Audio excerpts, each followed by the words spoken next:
What's up, guys? This is Chris from DraftDashboard.com. Here's my fantasy football advice for NFL Week 7. Sleepers and studs! This fantasy football advice is for informational purposes only. Before I get started, please drop a like on this video and hit that red subscribe button and hit that bell icon so you don't miss our new videos. Okay, in this video, I'm going to give you a sleeper and a stud for each position.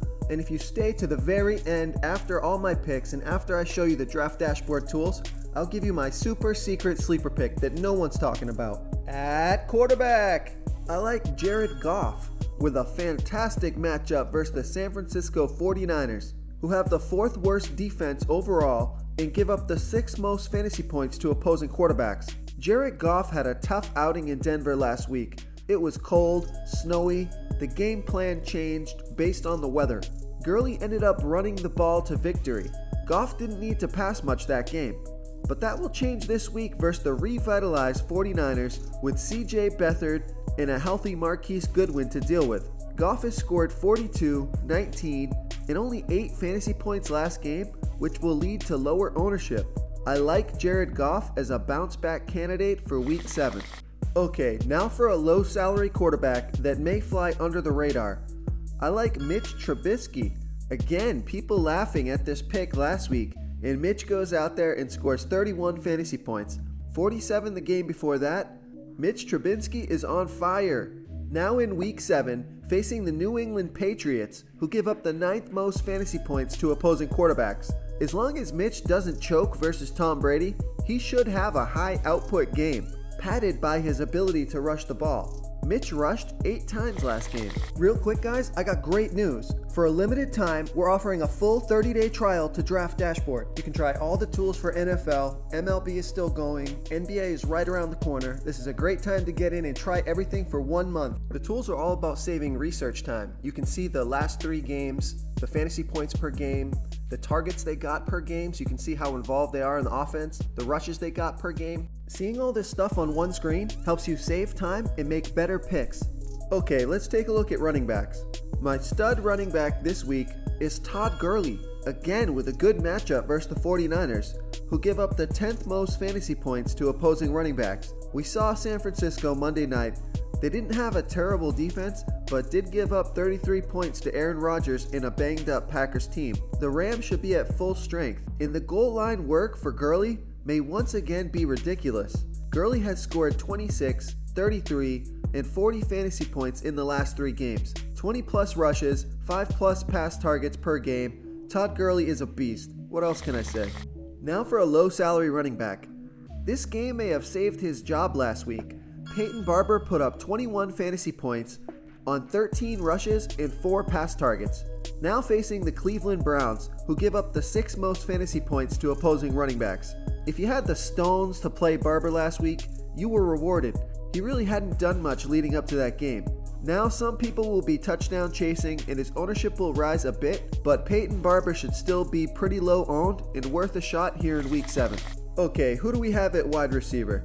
I have to go with Stefon Diggs as my Week 7 wide receiver stud. I know you guys expected Adam Thielen, and I get it. Diggs disappointed last game, and Thielen went off. I think the defense will adjust and double team Thielen, leaving Diggs open for the big game.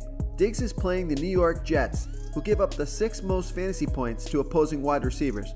Great matchup for Stefon Diggs, who scored 26, 22, and 7 fantasy points off of 15, 11, and 5 targets in the last 3 games.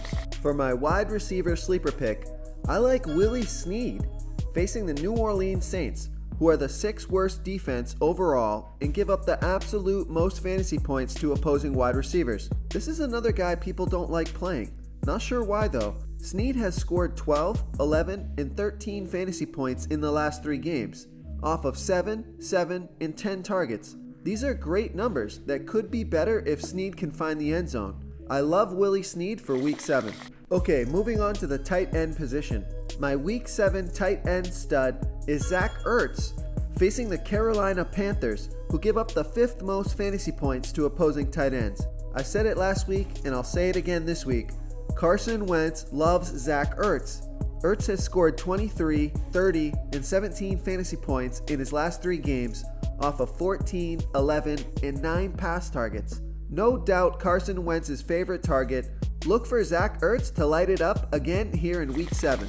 If you need a low-priced tight end, take a look at David Njoku for the Cleveland Browns, playing the Tampa Bay Buccaneers, who are the absolute worst defense overall and give up the absolute most fantasy points to opposing tight ends. Baker Mayfield is the real deal in Cleveland, and he loves his tight end Njoku, who has scored 10, 13, and 19 fantasy points in the last 3 games, off of 7, 11, and 12 targets.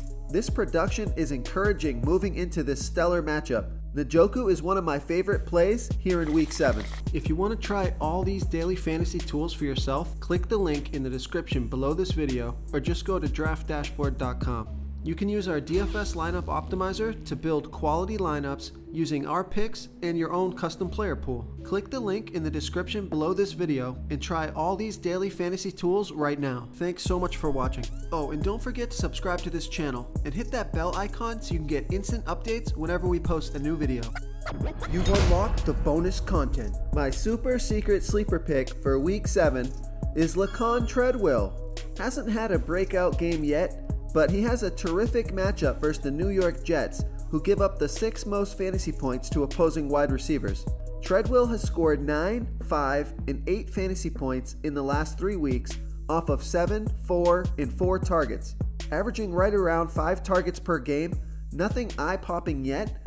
Ownership will be super low, and all Treadwell needs is one long pass to the end zone to crush value here in Week 7.